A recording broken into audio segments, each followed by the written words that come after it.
Hi, hello, வணக்கம் அன்புறவுகளே. தற்பொழுது எல்லாருக்கும் வெக்கேஷன் டைம்ல இருக்குது. நீங்க யாரும் இலங்கைக்கு போக விரும்பின ஆட்களாக இருந்தீங்கன்னா, இலங்கைக்கு போற ஆட்களாக இருந்தாலும், திருவோணமலை மாவட்டத்துக்கு போகணுமென்னு நீங்க நினைச்சீங்கன்னா, திருவோணமலையில நிறைய இடங்கள் பார்க்க இருக்கு. திருக்கோணேச்சுவரம், அதே மாரி பீச் பகுதிகள் இருக்கு. 7 சுடுதண்ணி கிணறு, இப்படி நிறைய விஷயங்கள் பார்க்க இருக்கு. ஸோ நீங்க அங்க குறைஞ்ச விலையில நீங்க ஒரு ஹோட்டல்ல ஸ்டே பண்ணணும், தங்கணும்னு நினைச்சீங்கன்னு சொன்னா, இந்த ஹோட்டலை நீங்க சூஸ் பண்ணுங்க. நான் அட்ரஸை கீழ போட்டிருக்கேன். ஸோ அவரோட கான்டாக்ட் நம்பரும் நான் இதில் போட்டிருக்கிறேன். நீங்கள் முன்பதிவு செய்ய விரும்பினாக்கள் முன்பதிவு செய்யலாம். இங்கே என்ன ஒரு ஸ்பெஷலான விஷயம்ண்டா, இவங்கள்ட்ட நைட்டில் டிஜேயும் இருக்குது. அதே சமயம் மசாஜ் பண்ணக்கூடிய இடங்களும் இருக்குது. தாய் மசாஜ் அந்த மாதிரி. ஸோ யோகா பண்ணக்கூடிய இடங்கள் இருக்குது.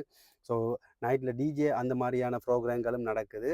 அதே சமயம் இவங்கள்ட்ட வெரைட்டியான சாப்பாடுகளும் இருக்குது. நீங்கள் உங்களுக்கு பிடிச்ச வகையில் சொல்லி கூட எடுக்கலாம்.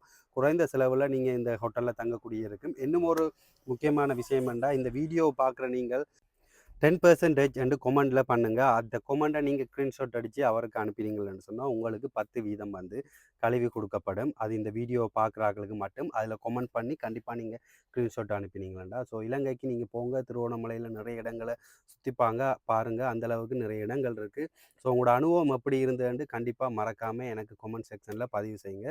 இன்னும் ஒரு நல்ல வீடியோவில் சந்திப்போம். See you again. Bye bye.